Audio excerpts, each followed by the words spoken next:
nos dice el currículum nacional y cómo podríamos de alguna manera abordar este tema.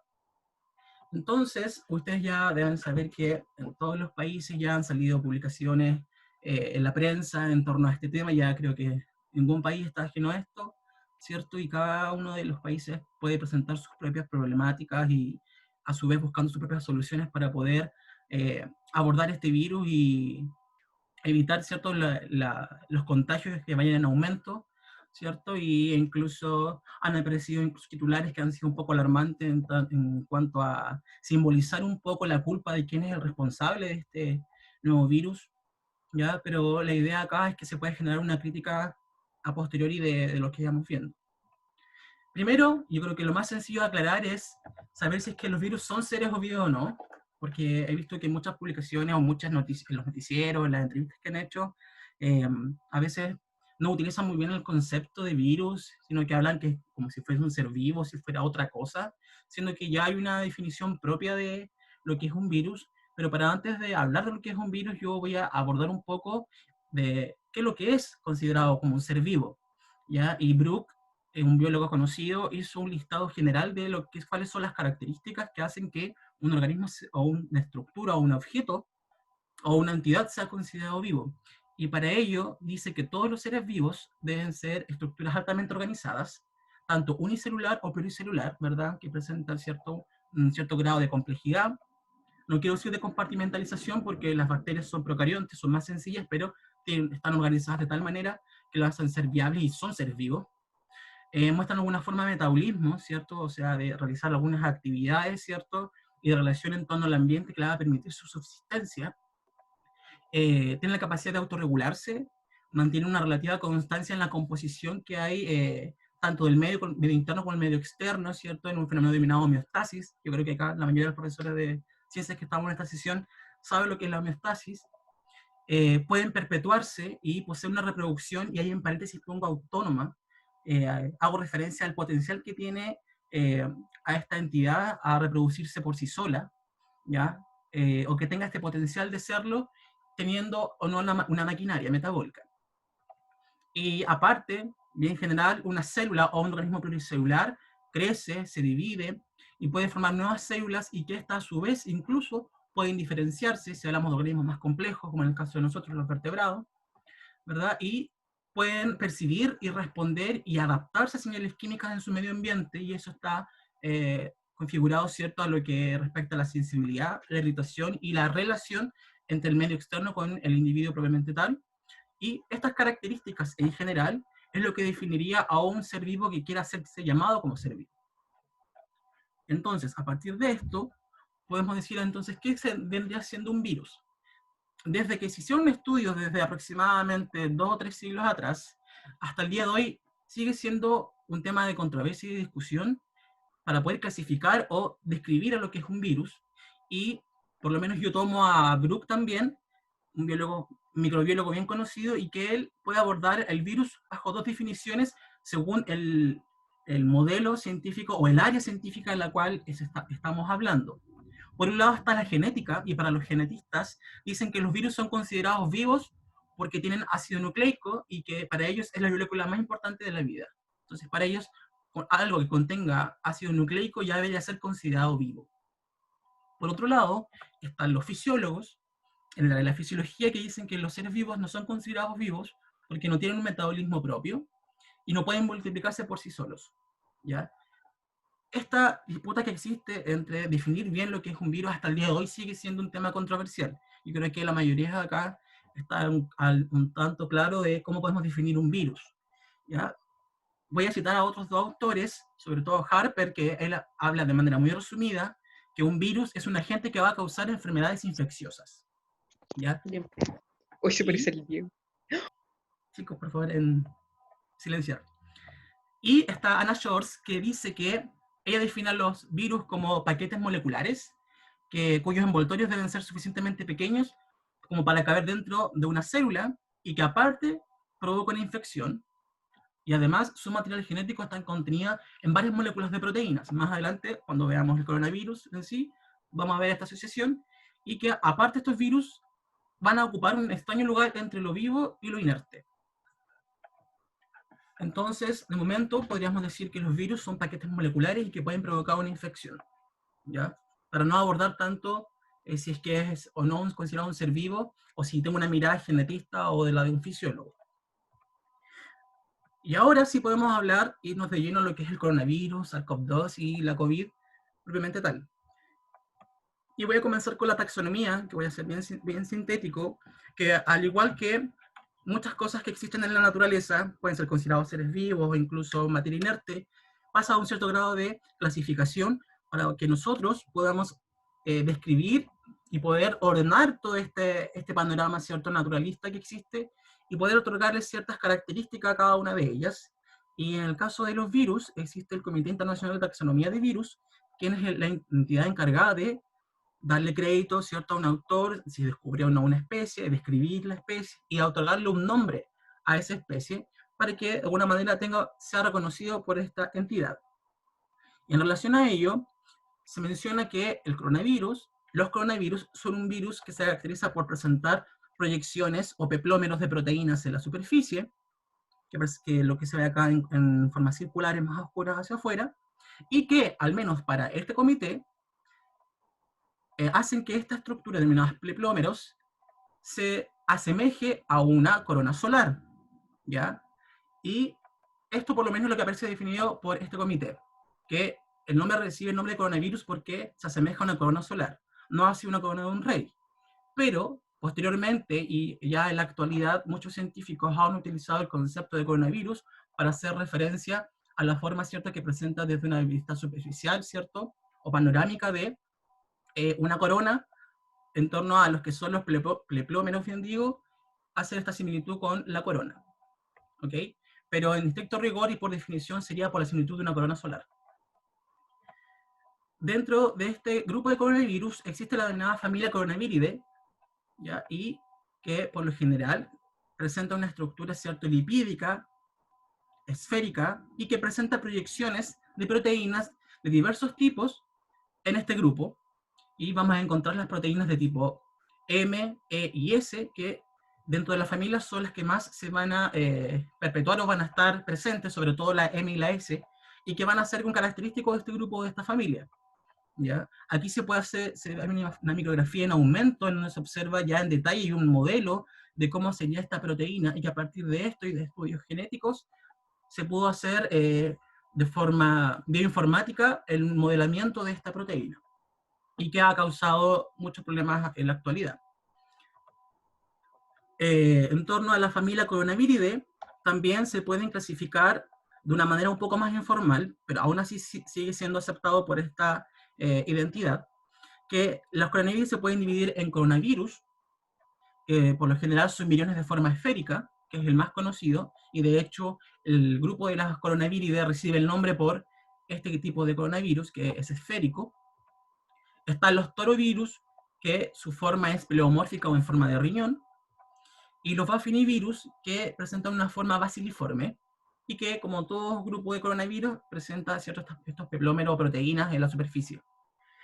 En cuanto a qué organismos interactúan o pueden causar la infección, los coronavirus afectan, por un lado, a las aves, y los torovirus y los coronavirus van a afectar a los mamíferos, mientras que los bafinivirus van a afectar mayoritariamente a peces.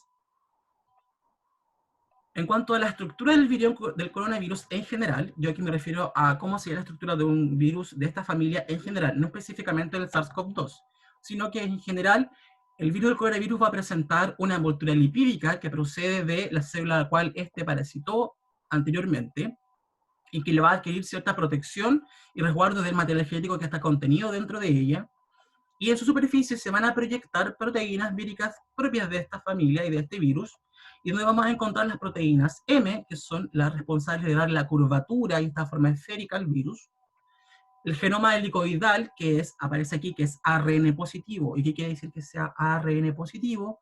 Es de que tiene el mismo orden de lectura que el ARN transcrito de una célula, en este caso eucarionte, por ejemplo, que va a pasar a traducir esa información genética y sintetizar proteínas.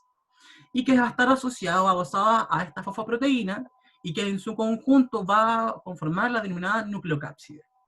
¿ya? Entonces, los científicos lo que hacen después es para abreviar esta relación entre ARN y las proteínas, se refiere a la nucleocápside. Vamos a encontrar la proteína S, que es la más importante, que está implicada en la penetración del virus en las células acuostas que ataca. Esta proteína es la más importante y es la que ha causado problemas a nivel, ¿cierto?, de la especie humana y ha gatillado toda esta problemática ambiental, ¿cierto?, y global. La proteína E, que tiene una función de ensamblaje viral, y la proteína HE, que está implicada en la fijación y destrucción de algunos receptores de la célula a las cuales esta va a parasitar. ¿Ya? Entonces, esto es una estructura general de cómo son los coronavirus en torno a su estructuración, ¿cierto? Y cómo está conformado tanto sus proteínas, ¿verdad? Y las biomoléculas que esta presenta. Ahora, dentro de esta familia de los coronavirus, se subdivide a su vez en una familia denominada ortocoronaviridae y se caracteriza por tener un ARN monocatenario y que su genoma va a variar de 26 a 32 kilonucleótidos, en lo cual lo encasellaría dentro de los virus de ARN más grandes que han sido descritos hasta la actualidad. Y esta subfamilia se va a subdividir, a su vez, en 4 grupos. Los alfa coronavirus, que también son denominados coronavirus del grupo 1, y que hay al menos 17 especies que son reconocidas de importancia. Los beta coronavirus, que también se denominan grupo 2 o coronavirus del grupo 2, y hay 3 especies reconocidas. Y que ambos, alfa y beta coronavirus, descienden su genoma de un linaje de los murciélagos. Esto es un dato súper importante que hay que conocer. Y también encontramos los gamma coronavirus, o coronavirus del grupo 3, y que existen al menos 2 especies reconocidas de importancia. Y los delta coronavirus, que son los coronavirus del grupo 4, y que son 7 especies reconocidas. Gamma y delta coronavirus están asociados al genoma aviar y porcino. ¿Ya? Entonces, este panorama es súper importante al momento de yo referirme, en este caso, a los coronavirus o a la enfermedad que va a producir la COVID, y que nos vamos a referir solamente a este grupo, por lo que a los gamma y delta coronavirus los vamos a desechar. Entonces, aquí es importante saber y señalar de que el origen, ¿cierto?, el reservorio génico está en los murciélagos.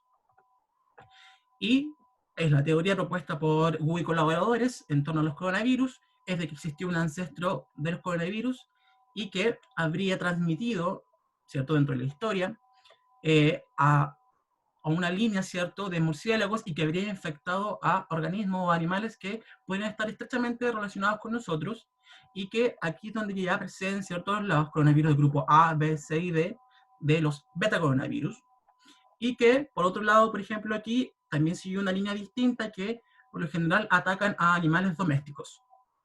Y, como habíamos dicho anteriormente, que los delta y gamma coronavirus, si bien hay un origen inicial que se cree que es aviar, también está asociado, ¿cierto?, el reservorio génico de origen porcino. ¿Ya? Esto como un panorama bien general de cómo habría sido el linaje de el virus que nos está afectando hoy en día. Y como un dato ahí bien importante a considerar, que dentro de un estudio que se hicieron de una población de murciélagos, menos del 7% de los murciélagos que fueron capturados presentaban el virus. ¿Ya? Entonces su orden de incidencia de este virus en los murciélagos es muy baja si pudiéramos compararlo, por ejemplo, con otra enfermedad que vamos a ver después. Ahora, en torno a estos grupos de coronavirus, voy a hacer una definición breve en torno a lo que es el MERS-CoV, el SARS-CoV y el SARS-CoV-2, y solamente acá lo presento de una manera sintética en tablas, pero antes de eso hay que saber de que los coronavirus siempre han existido y hemos estado interactuando con ellos por mucho tiempo. ¿Ya? El reservorio animal que está aquí, por lo general, es de origen, ¿cierto?, de los murciélagos, de algunos mamíferos, y que existió siempre, o de alguna manera, un intermediario que hizo que este virus, de origen, ¿cierto?, de los murciélagos o de un mamífero, haya sido transferido a la especie humana. Son bien conocidos ya, y hay un registro de ellos, el SARS-CoV, ¿ya?, y el MERS-CoV, que lo voy a ver ahora en tabla, ¿ya?, de manera más específica, y aquí hay que saber que los alfa coronavirus, como dije anteriormente, por lo general van a atacar o van a infectar a animales domésticos, y esto es un dato súper importante. No son transmisibles a los humanos, mientras que los beta coronavirus, como el MERS-CoV, el SARS-CoV y el SARS-CoV-2, van a afectar a la especie humana, pero sí es importante recalcar que no hay evidencia de que estos animales puedan diseminar, me refiero al resto de los animales, la enfermedad. no entre especies humanas, porque ya es sabido que sí se puede transferir entre humanos, pero que animales puedan infectar directamente a esta persona, nunca va a ser así. O por lo menos eso es lo que se sabe por el momento, ¿cierto? Y este ya es el último grupo, que es el más conocido por, yo creo que por todos los que estamos en esta sesión. Ahora, como cuadro comparativo, podemos ver el MERS-CoV y el SARS-CoV y el SARS-CoV-2 y algunas características como, por ejemplo, el lugar de origen. El MERS-CoV se habría originado en Arabia Saudita, mientras que los otros dos SARS ocurrieron en China. Y las fechas de surgimiento son para el MERS el 2012, el SARS-CoV el 2002 y el SARS-CoV-2 hasta el día de hoy sigue siendo una fecha. Por favor, bajarle o desactivar el micrófono. La fecha de surgimiento se desconoce, mientras que la fecha de identificación se cree que, por lo menos para MERS-CoV, fue en el año 2012, pero no se sabe a ciencia cierta cuándo habría sido el mes. SARS-CoV sí, para abril del 2003, y el SARS-CoV-2 en diciembre del 2019, y estos datos van a ser reflejados posteriormente en las siguientes diapositivas. Ahora, ¿cuál es la enfermedad que producen estos virus? Cuando yo me refiero a MERS-CoV, SARS-CoV y SARS-CoV-2, corresponde, en este caso, al nombre del virus, o en su sigla, ¿ya? Y el virus responsable es el MERS-CoV, que va a producir la enfermedad denominada MERS.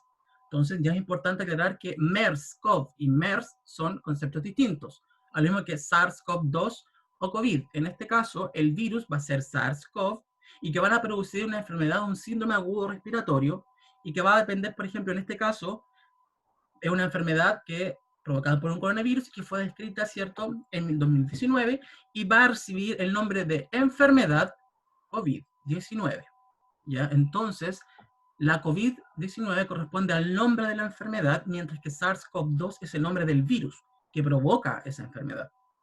Y aquí hay unas micrografías de microscopio electrónico que muestran un poco la estructura que, como bien dije, presenta estos pliplómeros, ¿cierto? Y una estructura bien ovoide o bien circular en cuanto a su conformación. Ahora, ¿cuál es el reservorio del virus? Habíamos dicho de que el MERS y el SARS provenían de los betacoronavirus, por lo que el reservorio del virus va a estar en los murciélagos, ¿ya? Y su intermediario ya está bien descrito para MERS-CoV, que fue un dromedario, para SARS-CoV la civeta, y para SARS-CoV-2 hasta el día de hoy se desconoce el intermediario. Se habla del concepto de salto de especie, que es lo que vamos a ver más adelante, pero sí se sabe que para MERS-CoV el virus pasó del dromedario al humano y que del humano fue transferido al humano. Y hago esta excepción aquí con un asterisco de que la transferencia de virus entre humanos no es efectiva. Para SARS-CoV pasó de la civeta al humano y luego entre humanos se transfirió el virus. Y el SARS-CoV-2 hasta el día de hoy, como bien dije, también está en discusión. El número de casos ya es conocido, por lo menos para SARS-CoV, que esto va aumentando lamentablemente día a día, y que su tasa de mortalidad es muy baja si lo queremos comparar, por ejemplo, con el SARS-CoV o con el MERS-CoV. Y el tiempo de incubación también va a variar aproximadamente desde 2 a 14 días, o a 2 semanas, sobre todo en el caso de SARS-CoV, que por lo general muchas de las personas dicen ser asintomáticas, pero luego de 2 semanas recién presentan los síntomas. Entonces estuvieron en contacto de este virus 2 semanas antes. Y el año de erradicación, hasta el momento solamente el SARS-CoV fue erradicado en el año 2004. Dentro de lo que es el cuadro clínico, los síntomas que presentan enfermedades presentan cierta sintomatología o cuadros clínicos muy similares entre sí, ¿ya? Pero a diferencia, por ejemplo, entre el SARS en general con el MERS, es que, por ejemplo, la tos puede ser seca o productiva, mientras que para los dos casos de SARS son secas, ¿ya?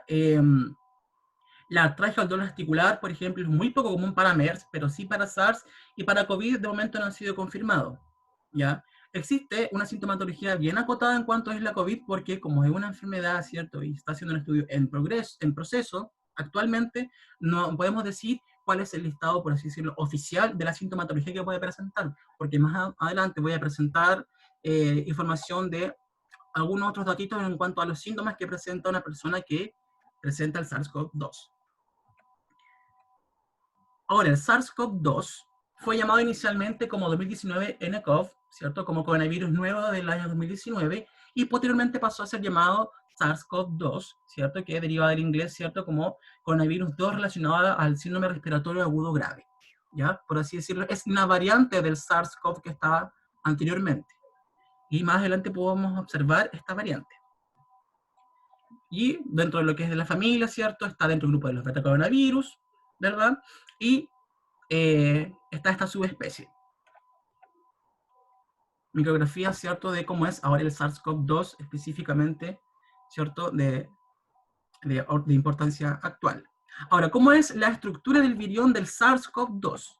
Va a presentar en su conformación, es casi exactamente igual a los coronavirus convencionales, ya, con la glucoproteína S o de espina o de espiga, va a depender de la traducción que quieran darle, la envoltura lipídica, la glucoproteína de tipo M, fosfoproteína, ¿cierto? Además el ARN que produce la nucleocápside, la glicoproteína E que permite el ensamble y el ARN, pero no va a presentar al menos la esterasa.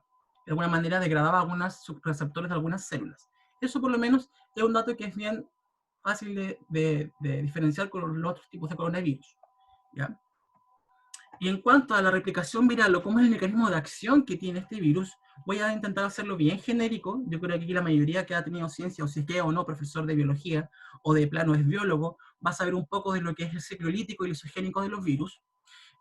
Acá está, ¿cierto?, el SARS-CoV-2 y que se va a unir su proteína, ¿cierto?, S a un receptor de la enzima convertidora de angiotensina 2, o ECA, o AC2, si lo queremos ver en español en inglés, que presenta, por ejemplo, en las células del pulmón, específicamente los neumocitos de tipo 2.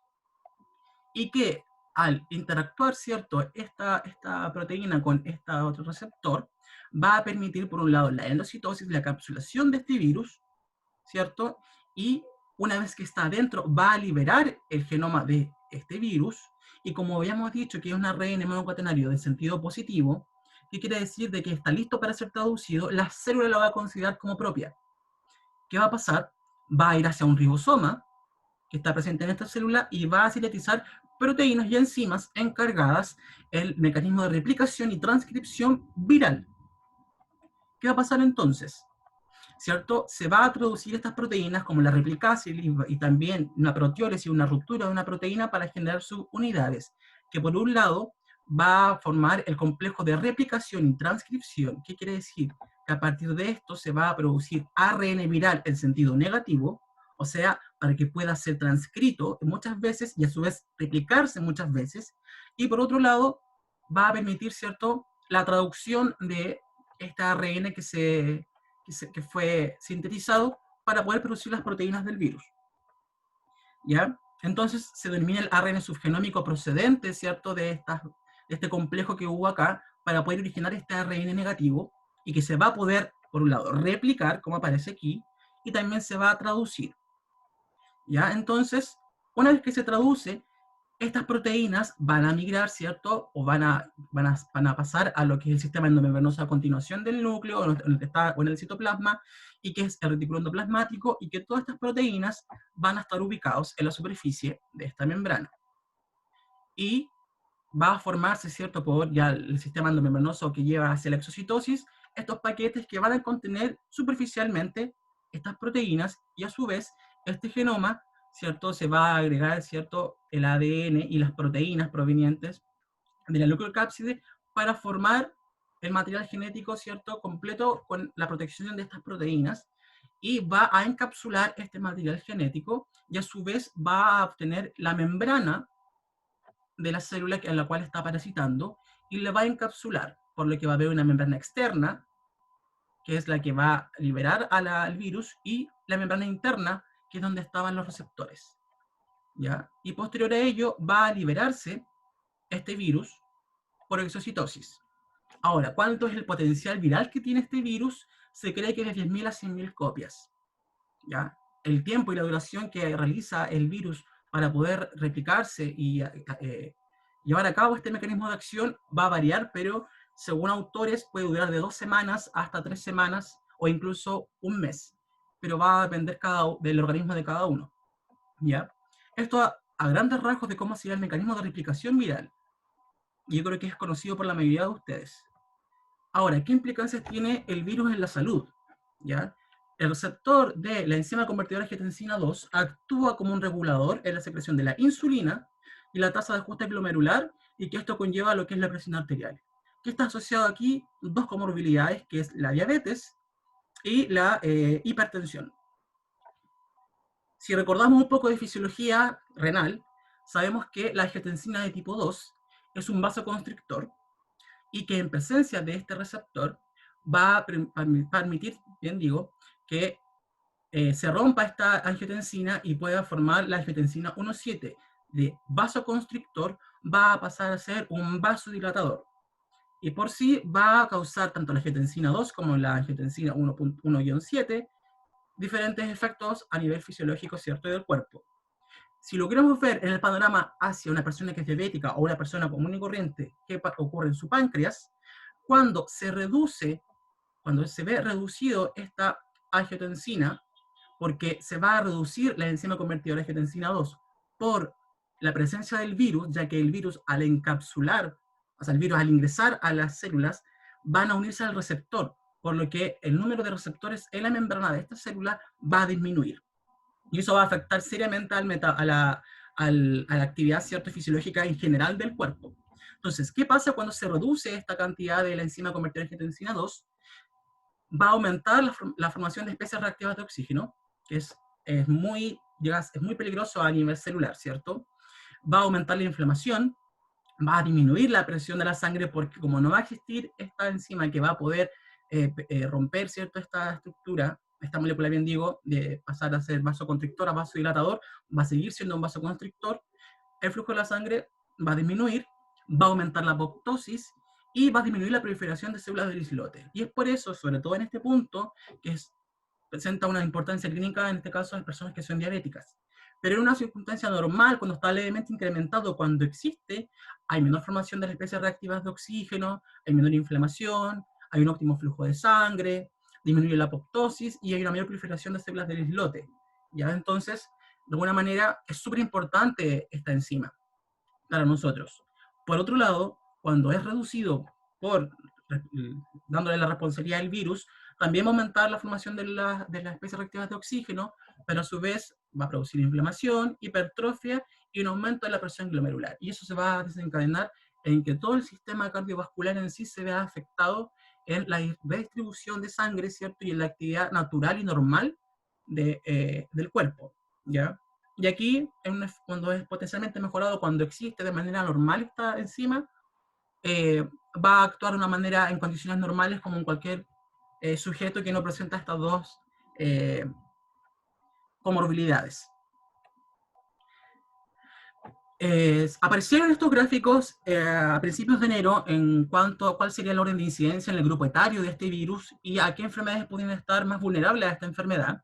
Y esto se hizo un estudio en China y que se vio que los más afectados eran aquellos grupos etarios de mayor edad, de 70 a 80 años y más, y que los menos afectados serían los niños y los adultos jóvenes. Y que a su vez, aquellas personas que se veían más afectadas por el virus eran aquellos que presentaban enfermedades cardiovasculares, diabetes y enfermedades respiratorias y la hipertensión. Y que también existe una relación en cuanto al sexo del individuo, que es más frecuente en hombres que en mujeres. Ahora, la COVID. ¿Qué sería la COVID? Como habíamos dicho, es la enfermedad causada por el virus del SARS-CoV-2 y que al menos la Organización Mundial de la Salud lo define como una enfermedad respiratoria, como la gripe, la influenza, con diversos síntomas, tos, fiebre, etcétera. Y este etcétera para mí es un poco más amplio porque se ha ampliado bien la sintomatología hasta el día de hoy y que en casos graves puede llegar a producir neumonía. En cuanto a los porcentajes de las que pueden afectar esta enfermedad y el grado de agresividad de este virus, los asintomáticos por este momento se desconoce a nivel global, no me refiero al país, porque sino que aquí el panorama es distinto, síntomas leves al 80% de la población y de enfermedad mediana o crítica solamente un orden de incidencia del 20%, en el cual el 2 o el 4% de esa población es la que fallece. Y aquí les muestro la sintomatología en general cuando no son habituales de una persona que presenta este virus, como dolor de cabeza, congestión nasal, dolor de garganta, pero vamos a ver que más adelante sí hay una condición antes importante para poder decir que probablemente el individuo tenga el virus, dolor muscular, articular, escalofríos, náuseas, vómitos y diarrea. Sobre todo este punto es súper importante porque hice una publicación hace 2 semanas atrás que habla sobre esto. Y acá vemos, ¿cierto?, qué ocurre cuando la enfermedad es severa, que puede incluso alterar la conciencia, producir fiebre alta, tos con sangre, dificultad de respirar, dolor torácico, pulso irregular dado por esta análisis fisiológico que vimos anteriormente, la puca o no la micción, y cuando es crítico ya afecta directamente a los pulmones, ¿cierto? Y a las vías aéreas bajas y altas, provocando neumonía, fuga de flujos en los alveolos, y va a limitar el paso de oxígeno, por los que tanto los tejidos del cuerpo van a disminuir su concentración de oxígeno y su oxigenación, y esto puede llevar incluso a derivar a una falla orgánica, y que ya conocemos el panorama que representa este 2-4% de la población. Ahora, como aparece aquí una noticia del CNN que dice que el COVID, aunque debería ser la COVID, también infecta intestinos, riñones, cerebro, corazón, entre otros. Se sabe de momento que la COVID va a producir, o sea, el SARS-CoV-2 va a producir la COVID, ¿verdad? Y que va a afectar las vías aéreas, altas y bajas, y también va a afectar tanto a los riñones, por lo que ya hemos visto anteriormente, y también el hígado. Pero también hay un estudio en la que están comprometidos el tracto gastrointestinal, ¿ya? Y también a nivel cerebral, ¿ya? Porque se ha documentado que en jóvenes, sobre todo en los jóvenes, esta enfermedad la ha causado coágulos y que puede llegar incluso a nivel del cerebro y producir ciertos problemas tanto locales o a nivel sistémico dentro del organismo, ¿ya? Y para un gastroenterólogo chileno, Martínez, menciona que el 10% de los pacientes pueden tener algún tipo de molestia digestiva, principalmente diarrea y dolor abdominal. Este es un punto súper importante porque lo voy a tomar más adelante como una nueva posible ruta, que ya no es tan posible, sino que ya los científicos lo consideran como un hecho. Ahora me interesa ver un poco de ecología en torno a lo que es el virus y qué tan involucrados estamos nosotros con que este virus se haya propagado tan rápidamente entre la especie humana. Debemos saber a grandes rasgos que los ecosistemas van a presentar servicios ecosistémicos hacia nosotros, o a la naturaleza propiamente tal. Caso de ellos es la purificación del agua y el aire, bien digo, creación de suelos, regulación de ciclos biogeoquímicos, amortiguadores, un clásico ejemplo los manglares, ¿cierto? Que impide el paso bruto del agua, ¿cierto? Hacia localidades pobladas, y también presentan una particularidad como servicio el control de enfermedades. ¿Qué pasa cuando estos servicios ecosistémicos se intervienen? Pueden perder parcial o totalmente estos servicios, ¿ya? Y esto fue decretado tanto por la WWF y una página endémico que creo que si tienen dudas, incluso la bibliografía va a aparecer ahí con mayor detalle cada uno de ellos. ¿Qué relación tiene el virus con la degradación de hábitats y ecosistemas? Primero que la aparición de nuevas enfermedades va a estar siempre ligada bien digo, a la depredación de hábitats y de los ecosistemas naturales. Gran parte del territorio que alguna vez fue virgen en su momento ahora está siendo transformado para el ser humano, alterando incluso la relación entre las especies que habitan. Aquí muestro dos imágenes, ¿cierto? Aquí un efecto antrópico, ya sea por un incendio o la tala indiscriminada de árboles. Y aquí, si bien a muchos les pareció una noticia bien pintoresca o casi de celebración, es alarmante ver de que en la ausencia de la especie humana vuelven a aparecer animales que uno pensaría que están tan alejados de nuestra localidad geográfica, donde estamos habitando, y nos hace preguntar que quién estaría de alguna manera interviniendo el hábitat de quién, nosotros hacia ellos o ellos hacia nosotros. Y así que esto igual creo que es un punto importante ahí que hay que tenerlo en consideración. Consecuencias de la urbanización: las especies más sensibles se extinguen por alteración de su hábitat. ¿Ya? Eso es, Darwin lo dijo en su momento, que también que las especies que van a ser más sensibles o más propensas a, a expresar una enfermedad, por ejemplo, o a tener más perceptibilidad para poder ser reconocido por un depredador, son por lo general los que van a extinguirse primeramente y de forma más rápida. Las especies que también antes no se relacionaban o que tenían menor distancia, ahora se ven en contacto mucho más directo porque su hábitat natural ha sido reducido y confinado y obligado a que muchas especies estén relacionándose en un mismo sitio, en un mismo lugar, ¿ya? Debido a esta reducción de hábitat, ¿cierto? Que yo por lo menos aquí pongo el esquema de la influencia que tiene la especie humana sobre los hábitats. Y los humanos están en mayor cercanía con especies salvajes debido a la creciente urbanización. Este ejemplo es lo mismo con el caso del puma, o cuando queremos ver, o vieron la noticia probablemente de los cóndores que estaban en los balcones de las casas de la gente más acomodada. Esos son claros ejemplos de las consecuencias que tiene la urbanización en sitios que estaban previamente poblados por otro tipo de especies. Hay virus que son inofensivos y que transitan entre las especies de animales que no somos nosotros, y que cuando hacen un salto o cuando se transfieren a la especie humana por zoonosis o un evento zoonótico, van a producir síntomas fatales. De esto se desglosa que desde el año 1960 al 2004, 335 enfermedades, equivalente al 60% de las enfermedades que estaban declaradas, provenían de animales, ¿ya? Y que 3/4 de las enfermedades emergentes provienen de animales. Son datos brutos que son interesantes conocer y que hay que darle una segunda lectura a esto. Un clásico ejemplo puede ser, ¿cierto?, la enfermedad del IME, producida por una bacteria que habita en una garrapata y cuyo vector puede ser el ratón, y que de manera directa o indirecta esta garrapata va a infectar, ¿cierto?, a una persona, provocándole una irritación zonal en la piel, y que esto puede conllevar a una gripe básica, ¿ya?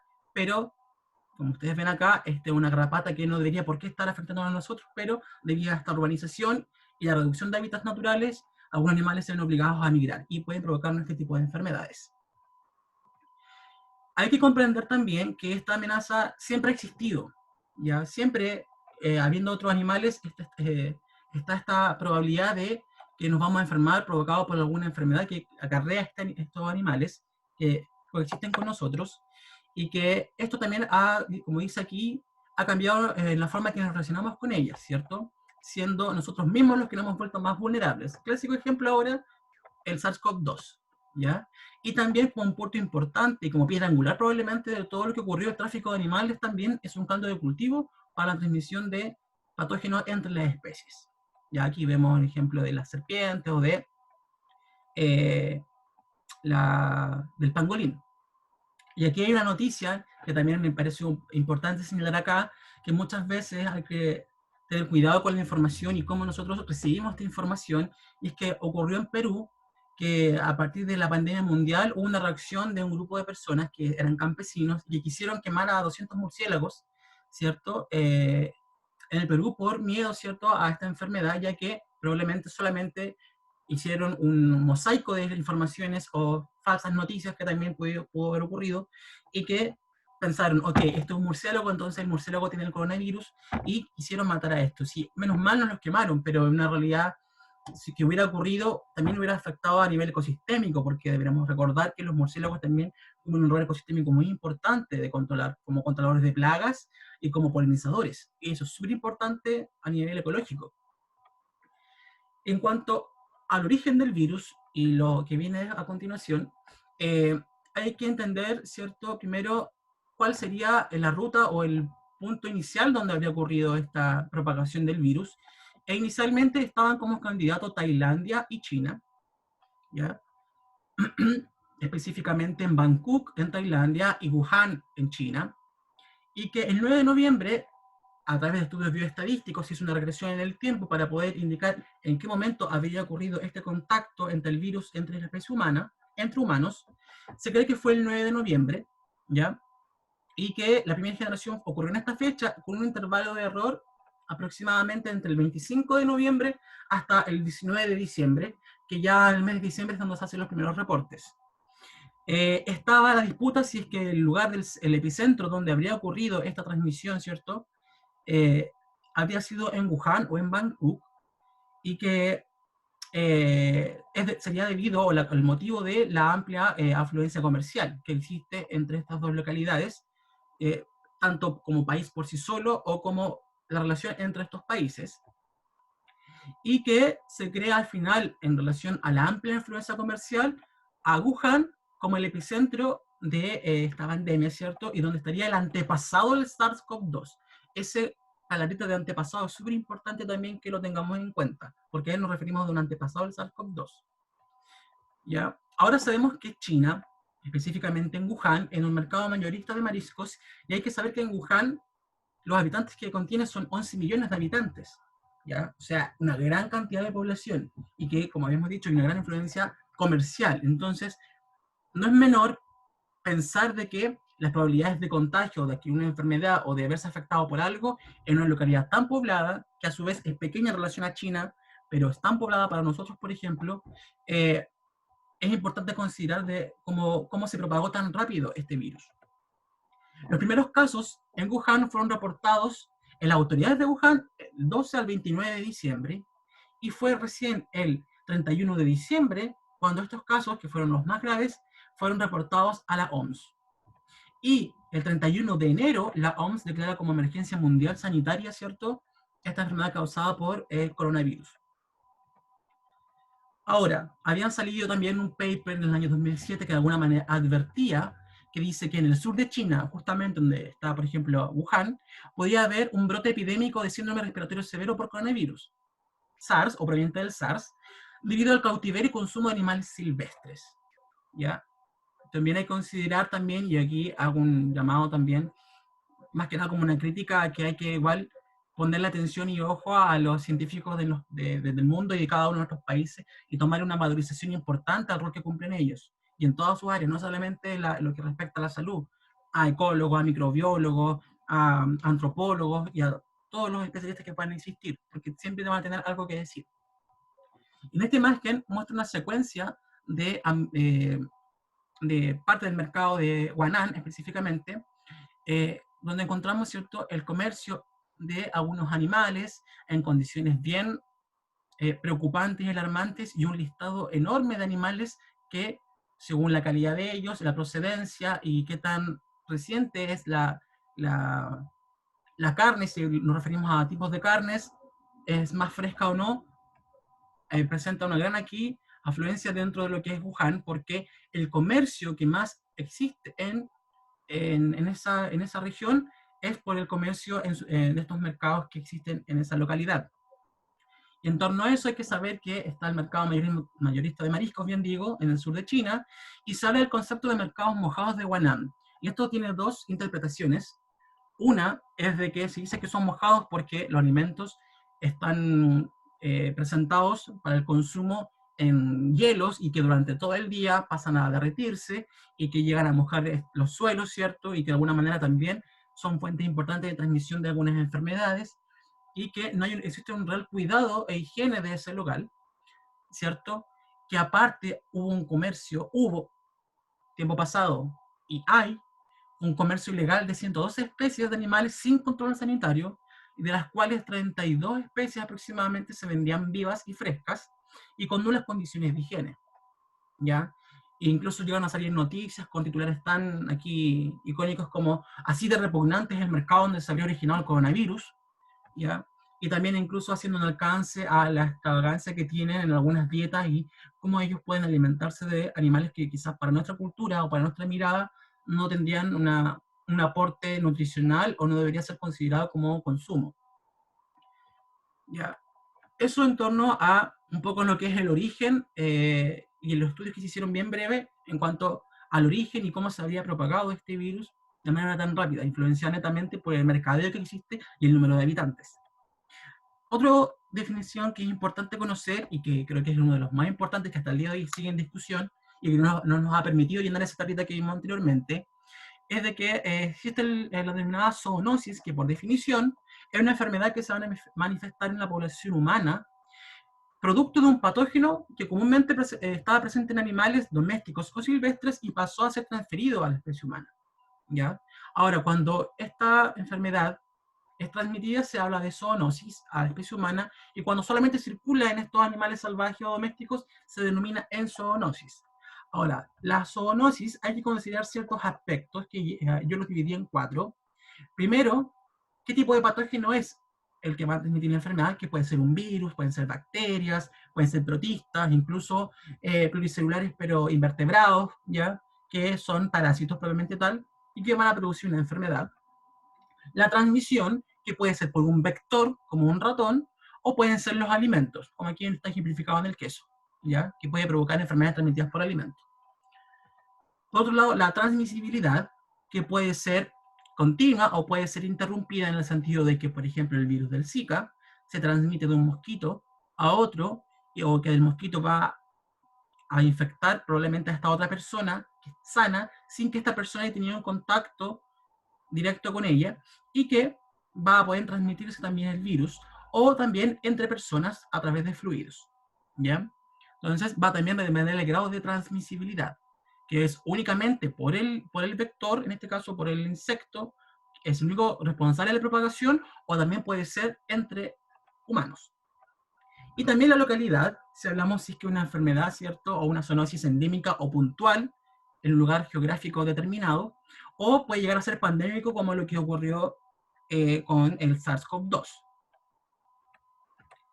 Ahora, según Cortés, y ya también es sabido y hay registro de ello, de que sabemos que hay un origen, ¿cierto? Que el reservorio génico de este virus son los murciélagos, y que de alguna manera transfirieron, ¿cierto?, a otros animales intermediarios como el dromedario, la civeta, y que afectó directamente a la especie humana en este caso, y que provocó problemas generalmente respiratorios, ¿cierto? El MERS-CoV y el SARS-CoV, ¿cierto?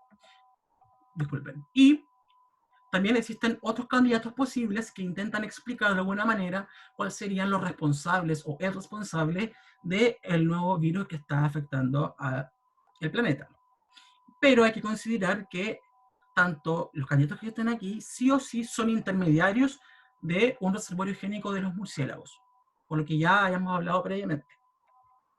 Ya, en torno a eso, existen, y aquí les voy a presentar cuáles serían los eventos zoonóticos posibles, o salto de especie. Y aquí hago una aclaración en el sentido de que no podríamos hablar aquí de una verdadera zoonosis, ya que la zoonosis también estaría caracterizado porque el virus o el patógeno que fue transmitido por un animal y este animal a la especie humana no habría cambiado en el trayecto porque seguiría siendo el mismo virus o el mismo patógeno. Pero aquí ocurrió un cambio, una mutación, ¿cierto?, entre el virus original, y que habría originado o desencadenado la formación del SARS-CoV-2, por lo que se le llama evento zoonótico o salto de especie, pero no una zoonosis propiamente tal. Ahora, ¿cuáles serían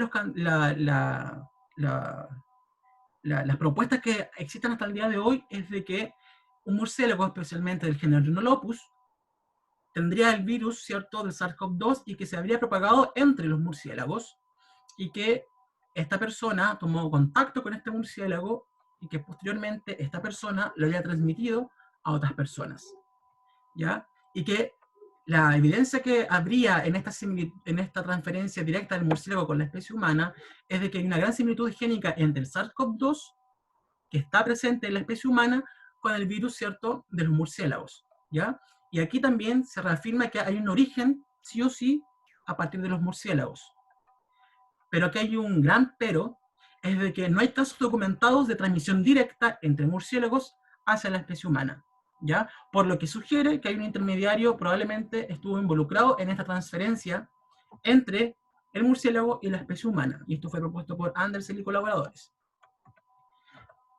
El siguiente panorama sería que el Rhinolopus affinis, ya estamos hablando de una especie determinada de murciélago, que comparte el 96% de identidad de genes con el SARS-CoV-2, habría mutado y se había transmitido a la especie humana, ¿ya? Y que a su vez había sido transferido también entre humanos, ¿ya? Pero también en este estudio arroja de que existe una identidad del 99% con el pangolín, con el virus del pangolín, pero el único pero que presenta este estudio es de que se hizo un estudio de fragmentos del material genético del pangolín.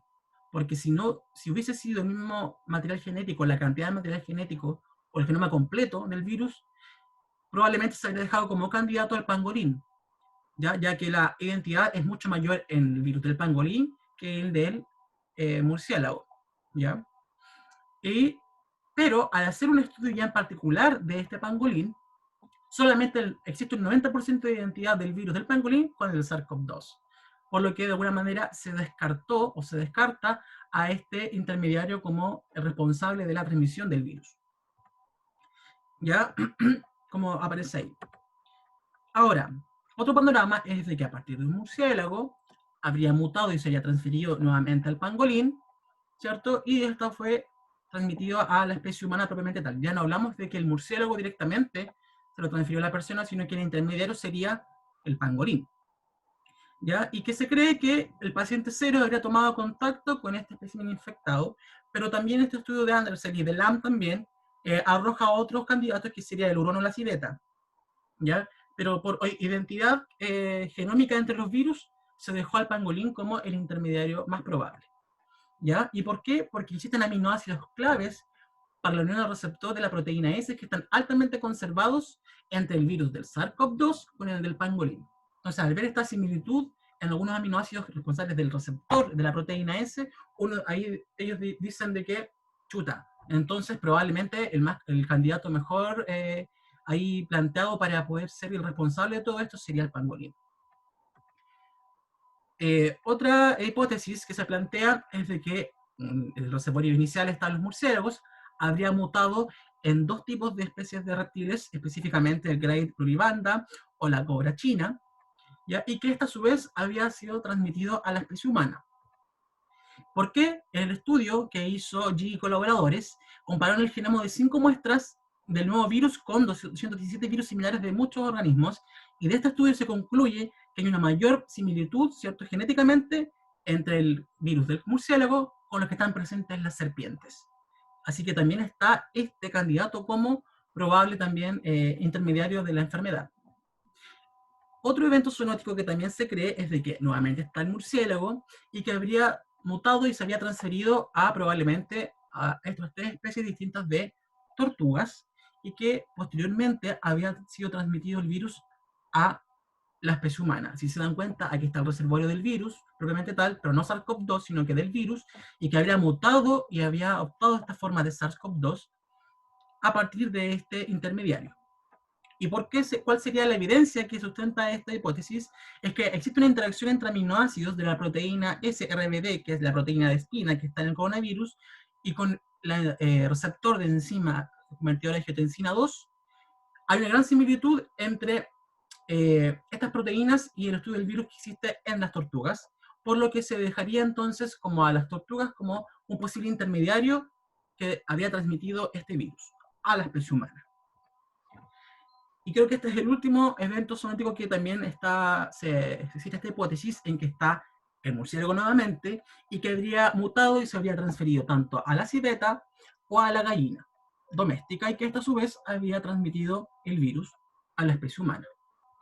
¿Y cuál sería la evidencia? Que existe una mayor relación entre las proteínas del receptor de la enzima convertidora de angiotensina 2, de la civeta y la gallina, con el virus del SARS-CoV-2, y que también puede incluir estas especies como potenciales candidatos para el reservorio natural de este virus.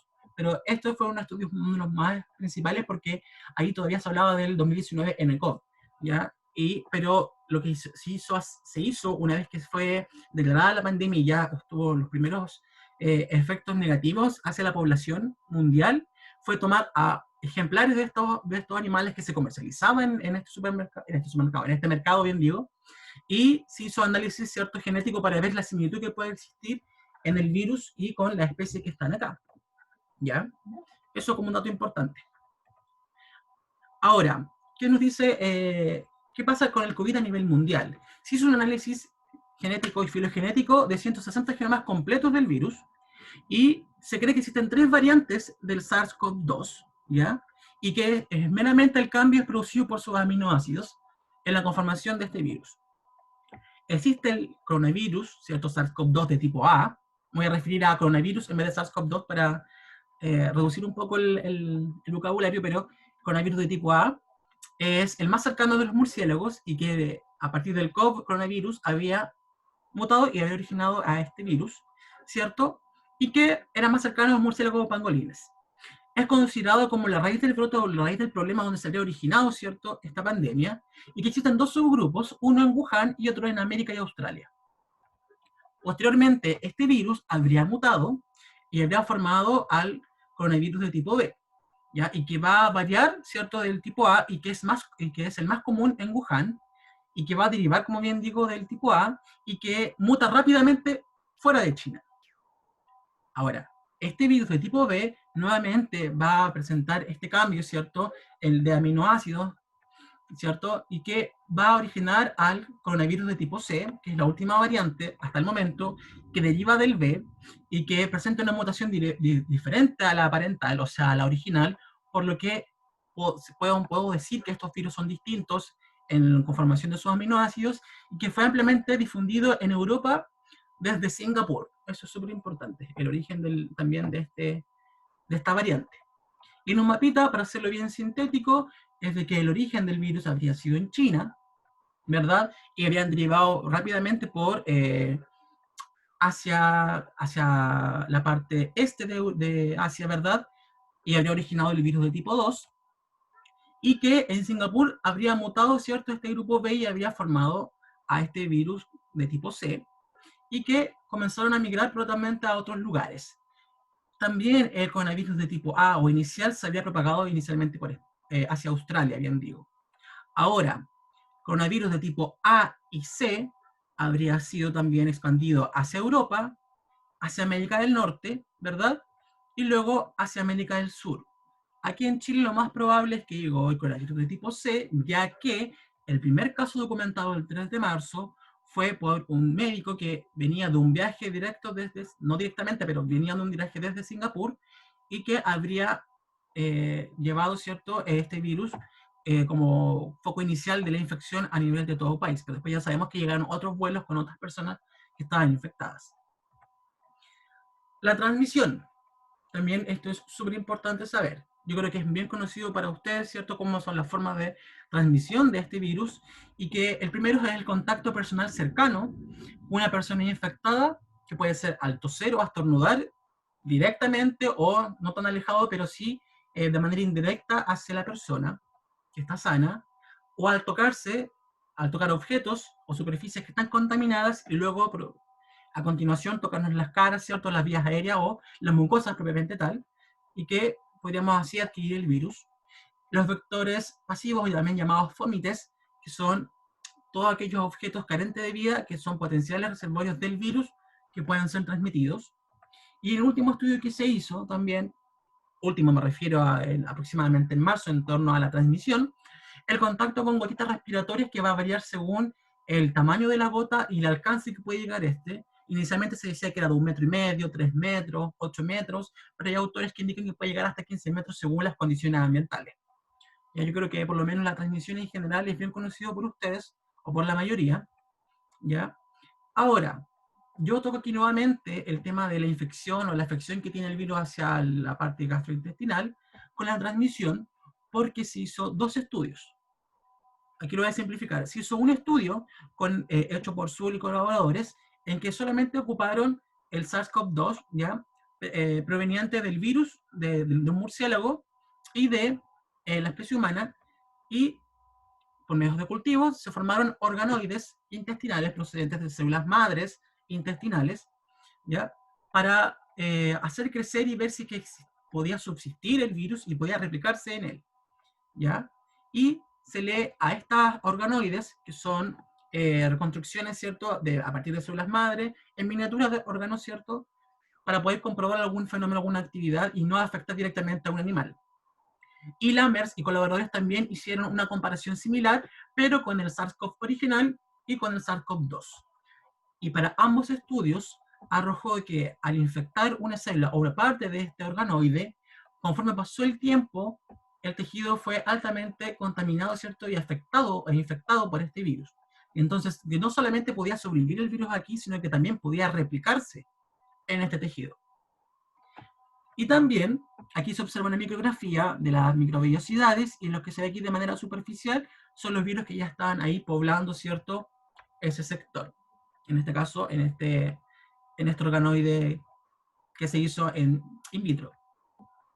Y también se hizo un análisis de las heces, ¿ya?, en la cual encontraron no solamente ARN viral propio del SARS-CoV-2, sino que también el virus completo en estas heces, por lo que existe una nueva línea de transferencia, que sería la ruta de transmisión fecal-oral, cuyos síntomas serían la pérdida de apetito, las náuseas y la diarrea. Y de alguna manera va a explicar esta sintomatología que va a ocurrir a nivel gastrointestinal, y uno de los primeros estudios que se hicieron fue en un hombre de 71 años que presentaba diarrea en abundancia, ¿cierto? Y muchas náuseas y con falta de apetito. Ahora, ¿qué pasa con la transmisión en animales? Es importante saber que se pueden hacer estudios, o han hecho estudios en dos grupos de animales. Por un lado, los animales de cautiverio, deben saber o deben recordar que en algún momento salieron las noticias que estaban los primeros animales que estaban confirmados con COVID, y también estaban los animales domésticos también confirmados por COVID. Estudios hechos por Sid y colaboradores y Halfman se dedicaron específicamente al estudio de animales domésticos. Y, por ejemplo, en el trabajo hecho de Halfman, se hizo estudio con gatos que estaban sanos versus con gatos que estaban enfermos, y se dejaron en jaulas independientes para ver la predicción y el avance de la enfermedad, y a su vez se unieron jaulas de gatos que estaban sanos con gatos que estaban infectados. Al transcurrir los días, aproximadamente 6 días como tope, observaron que tanto el gato que estaba infectado previamente como el que estaba sano llevaban la enfermedad, portaban el virus. ¿Ya? Pero qué es importante aquí aclarar, que los animales pueden llegar a contagiarse del virus, pero ellos no constituyen un agente de propagación del virus en la especie humana. ¿Qué quiere decir? De que una persona que tenga el coronavirus y que infecta a un gato, este gato, a partir de lo que dicen los estudios, no tendría el potencial y la fuerza, ¿cierto?, de virulencia del virus para poder transmitirla a otro individuo. Pero sí entre los animales. Pasa lo mismo en el caso de los perros, que es un estudio específicamente en estas dos razas de perros. Pero la conclusión de la OMS fue esta, ya de que el virus de animales, el SARS-CoV-2, de una persona a un animal y después el animal a la persona, no ocurría. Ahora, se hizo también un análisis también que hizo Andersen y colaboradores, de que hay una fijación de 12 nucleótidos en su genoma que le van a configurar una patogenicidad en humanos, en gatos, hurones y otras especies domésticas. Y eso también demuestra de que el virus, de alguna manera, tiene una cierta selección, cierto, y un orden natural de infección, y eso se descarta entonces la idea de que el virus fue creado en un laboratorio, que, porque si fuera creado en un laboratorio, tendría en teoría solamente un genoma bien distintivo, mientras que el virus del SARS-CoV-2 sería una quimera de muchas secuencias de nucleótidos de orígenes distintos, y es lo que está en discusión al día de hoy, para saber si es del pangolín, o si es de una serpiente, o si son de las aves, etcétera, etcétera. ¿Ya? Entonces también sirvió como evidencia en que el virus también tiene una evolución de tipo normal, y que no habría sido formado, ¿cierto?, en un laboratorio. Ahora, en cuanto a la duración, aquí yo hice un listado bien grande, ¿ya? El cual serían los ambientes, los ejemplos propios de cada una de estas superficies, dónde estaría el virus y dónde podría mantenerse el virus. Pero yo aquí lo ejemplifico en un clásico ejemplo de una casa, todos al llegar a una casa después del trabajo, y algunos ejemplos de la duración y de la superficie a la cual podría estar el virus, que en el cobre tiene una duración de 4 horas, en el aire 3 horas, en el cristal o el vidrio 5 horas, perdón, 5 días, bien digo, el acero inoxidable 3 días, el plástico 3 días y el cartón 24 horas. La semana pasada incluso salió un reporte de que hay un objeto que siempre manipulamos y que rara vez nos dedicamos a limpiar y a tener la higiene como corresponde más en tiempos de pandemia, es de que el celular también podría ser un foco de infección netamente, pero muy, muy, muy grande, en cuanto a que pueda conservar, ¿cierto?, el virus. En este caso ya sería un cómite, ¿cierto?, que es un objeto inerte que tiene el potencial de poder preservar a este virus por mucho tiempo, por lo que se sugiere que hay que desinfectar con alcohol o alcohol gel, ¿cierto?, mínimo 3 veces al día. Ya, este es un dato súper importante, de que siempre, yo creo que más ahora los profesores que estamos haciendo clases en línea, tanto los computadores como los celulares han sido una herramienta útil al momento de ejecutar nuestras clases. Y aquí muestro también, de menor a mayor escala y tiempo, la duración del virus en diferentes superficies, acá con sus respectivas referencias bibliográficas. El más pequeño en duración puede ser el aire y los aerosoles, ¿cierto?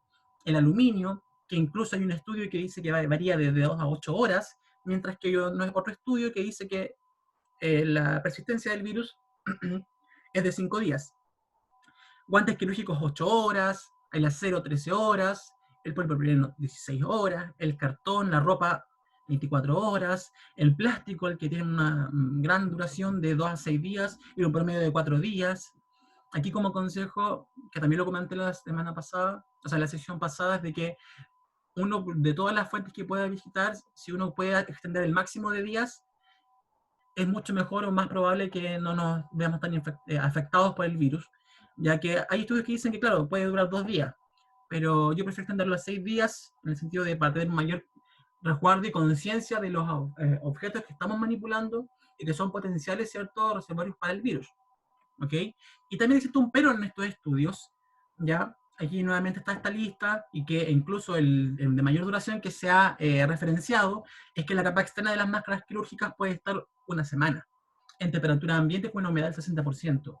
El único pero que presenta este estudio es que si bien se agradece, es que el cuestionamiento hay de que los ensayos que se hicieron para poder determinar la duración del virus presentan estos ensayos con una bioseguridad del nivel 3, ¿ya? Un protocolo que tienen en los laboratorios de cómo seguir, ¿cierto?, la manipulación de ciertos eh, objetos, o en este caso sustancias, o en este caso un virus, y en condiciones que en la normalidad no es así. Entonces, si bien es un estudio que se agradece, también se puede cuestionar mucho de que no es la realidad. Pero sí nos sirve un poco para tomar conciencia de que el virus puede estar presente por mucho tiempo en muchas superficies. Se descartaron estudios en piel, se descartaron estudios en pelo por la probabilidad alta de que la persona pueda, a causa de este estudio, infectarse, ¿cierto? Pero es importante que lo tengamos en consideración también estas tablitas y también este cuestionamiento, que uno igual lo agradece, pero insisto, eh, ya es decisión de cada uno el actuar que tiene que hacer, y obviamente lo importante aquí es que tomemos conciencia y que seamos cuidadosos en la higiene, en que hay que desinfectar superficie, hay que llegar a tener un protocolo de limpieza para sacarse las cosas, porque hay gente que probablemente, y yo creo que además algunos quizás ha escuchado un caso de que se cuidó toda esta pandemia hasta el momento, pero llegó alguien con una bolsa contaminada, la persona lo tocó, se tocó la cara y hasta ahí queda la historia. Entonces hay que ser bien cuidadosos de manera individual y después extrapolarlo al resto. Un estudio también hecho por Moriyama y colaboradores, que fue en marzo, creo, marzo-abril, que sacó un nuevo artículo en que dice que el aire frío y seco de invierno ayuda a que el SARS-CoV se pueda propagar, ¿cierto?, en las personas, y debido también al hacinamiento, pero también hay un estudio arroja de que a medida que aumenta la humedad durante la primavera o la temperatura, ¿cierto?, el riesgo de transmisión es menor, y eso es netamente por la naturaleza que tiene el virus, que en ciertas condiciones no se vuelve virulento o que prácticamente se destruye o se inactiva, ¿ya? Y el hacinamiento que existe entre las personas es mucho menor, ¿ya? Pero esto es un estudio igual importante saber el efecto que tiene la humedad frente al virus, el SARS-CoV-2, ¿ya? Entonces aquí aparece en ABC Ciencia que el confinamiento no va a bastar también, sino que también, al menos sugerían los científicos, de que mantuviéramos un ambiente relativamente húmedo para evitar también la propagación, ¿cierto? O que la probabilidad de contagio con el virus. ¿Cómo prevenirlo? Yo creo que ya todos lo saben. Lavarse las manos frecuentemente con agua y jabón, la importancia del jabón, toser o estornudar, ¿cierto? Con un pañuelo desechable, con el antebrazo, y evitar acercarse a personas que estén infectadas. Yo creo que el aislamiento de momentos ha sido bien efectivo para evitar la propagación del contagio, pero ustedes saben que están otras vías, ¿cierto? De la superficie, los vómitos, etcétera, etcétera, que también son potenciales de infección para nosotros. Y yo creo que esto, en lo que es respecto a la prevención, ya es conocido por todos ustedes. Aquí se hizo un experimento en la importancia que tiene el uso del jabón. Aquí vemos una persona antes de lavarse con una carga bacteriana y viral, sobre todo bacteriana enorme, ¿ya? Y que se hizo el ejercicio de que esta persona solamente se sacudió y se aclaró, se refiere a echarse agua solamente, y sacudió con las manos, y disculpen, lo que aparece aquí en color azul oscuro serían las zonas que están limpias, pero el efecto que tiene el jabón después de 6 segundos tiene un mayor efecto de limpieza, ¿cierto? Y de higiene. 6 segundos, 15 segundos y 30 segundos, como se observan aquí, que la importancia del uso del jabón y de saber la forma adecuada de lavarse las manos en un tiempo adecuado es súper importante y puede ser muy beneficioso para nosotros para no acarrear bacterias, ¿cierto? O el virus en este caso, que nos va a causar esta enfermedad. ¿Ya? Así que es importante también recordar aquí, ¿cierto?, la importancia de lavarse las manos y que tampoco sea tan frecuente, porque también nosotros como eh, animales también necesitamos tener una garra bacteriana de alguna manera que nos permite que otras bacterias no poblen, ¿cierto?, esta superficie. Entonces igual hay que tener un cierto cuidado, salir las veces que tengan que salir solamente y no porque sí, y mantener los resguardos, ¿cierto?, de higiene y sanidad que están ya preestablecidos tanto por el ministerio o como cada uno quiera llevarlo en casa. La importancia del jabón, ¿cierto? Recordar un poco de biología básica, que el jabón dentro de su composición presenta lípidos, y que estos lípidos presentan una cabeza afín al agua y otra hidrofóbica, y que esta parte es la que va a interactuar con el virus, o como presenta esta membrana, ¿cierto?, de capa lipídica, que protege al nucleoide, ¿cierto?, al material genético, perdón, al nucleocápside, bien digo, eh, estas partículas del jabón van a atacar, ¿cierto?, directamente la membrana y van a romper el virus y van a liberar el contenido, ¿cierto?, el genoma viral, y vamos a inactivar inmediatamente el virus. Y es por eso que es importante el uso del jabón, y no tiene que por qué ser un jabón industrial, así que te queme la mano, sino que es un jabón convencional, según los estudios que han hecho, y que ya es suficiente para poder tener, por así decirlo, un límite y una mayor seguridad, ¿cierto?, en higiene entre las superficies que estamos tocando y evitar llevar el virus. Y por último, que para mí es importante, lo que dice el currículum nacional, de momento no se ha manifestado en nada en cuanto a lo que es la COVID, en cuanto a cómo impartir los contenidos, pero para mí sí fue importante considerar de que tanto en enseñanza básica como en enseñanza media podemos perfectamente abordar estos temas que yo planteé anteriormente, según los ejes y según los electivos que ahora aparecen, ¿cierto?, según los establecimientos que estén ustedes, y que podemos ver los contenidos, por ejemplo, de ciencias naturales en general. Yo me voy a referir, sé que ciencias naturales en general está desde básica y media, pero yo los quise separar en ciencias de la ciudadanía, por ejemplo, con los módulos de bienestar y salud, y creo que esto ya da como anillo al dedo a lo que está pasando, seguridad, prevención y autocuidado también, el ambiente y la sostenibilidad, sobre todo lo que es el ambiente, cómo nos relacionamos con el ambiente, las tecnologías y la sociedad, y esto se puede interpretar de muchas formas, desde cómo utilizamos la tecnología a beneficio para informarnos o para desinformarnos, ¿ya? Y cómo también nosotros nos vamos actualizando día a día de esta enfermedad y de esta pandemia. Biología del ecosistema, que ya es selectivo, ¿cierto? Podemos hablar de interacciones biológicas, cuando hablamos de zoonosis, eventos zoonóticos, que esto sí está dentro del currículum, los recursos naturales, ¿cierto? La importancia de mantener estos eh, aislados geográficamente, por así decirlo, animales que, para evitar el contacto con la especie humana, los servicios ecosistémicos, ¿cierto? Como ser un controlador de enfermedades, degradación de hábitat y ecosistema, que, como bien dije, parte de la responsabilidad está ahí, en que estamos más expuestos a enfermedades de animales. Transferencia de materia y energía, los sistemas biológicos, cómo se transmite, ¿cierto? No solamente la materia y la energía como el virus propiamente tal, pero cómo puede desencadenar, ¿cierto?, que la ausencia de un depredador propicie el desarrollo de otro animal que crezca en población y en número, y que ésta pueda propagarse en sitios geográficos donde hay mayor concurrencia de personas y estamos más expuestos a un virus o a un patógeno específico. En ciencias de la salud, podemos hablar del microorganismo, específicamente del virus, concepto de patógeno, hablar de la patogenicidad del virus, la respuesta inmune, cómo actúa el cuerpo. Ya presenté un par de eh, publicaciones que se hicieron en torno a cómo actúa el virus, ¿cierto? La patogénesis, la etiología, o sea, ver el origen de esto, cómo afecta a nivel local, a nivel global, ¿cierto? El grado de virulencia y todo el efecto que tiene el virus tanto como individuo que como población, y la epidemiología propiamente tal del virus, ¿cierto? Que esto ya es conocido por todos. Y en lo que respecta al último módulo de biología celular y molecular, está el dogma central de la biología molecular, si queremos hablar de la replicación viral, ¿cierto? El ciclolítico y el lisogénico que está ahí, que conlleva o que va de la manito del dogma. En el caso de los virus, la recombinación homóloga, que de alguna manera intenta explicar cómo mutó el virus, ¿cierto? Que hay intercambio de genes, ¿cierto? Y que puede producir esta quimera, ¿cierto?, de ácidos nucleicos de diversas fuentes, y que ahí está la discusión de qué animal sería el intermediario, la genética propiamente tal, ¿cierto? Estudiar virus propiamente tal, y la terapia génica, ya que eso igual es un tema que de momento está en pañales y que de alguna manera se está buscando ahí promover un poco el estudio de ellos y avanzar en eso, y que, si se dan cuenta, tenemos un montón de ítems aquí que uno puede abordar el tema de la COVID en las salas de clases.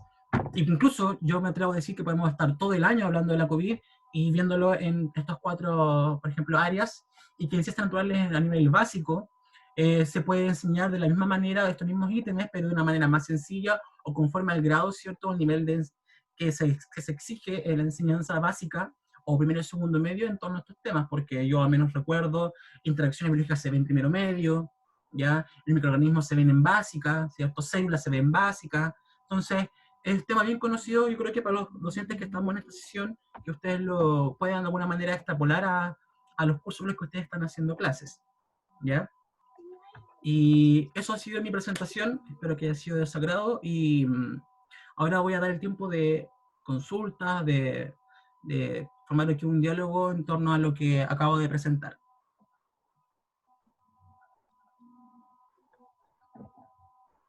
Así que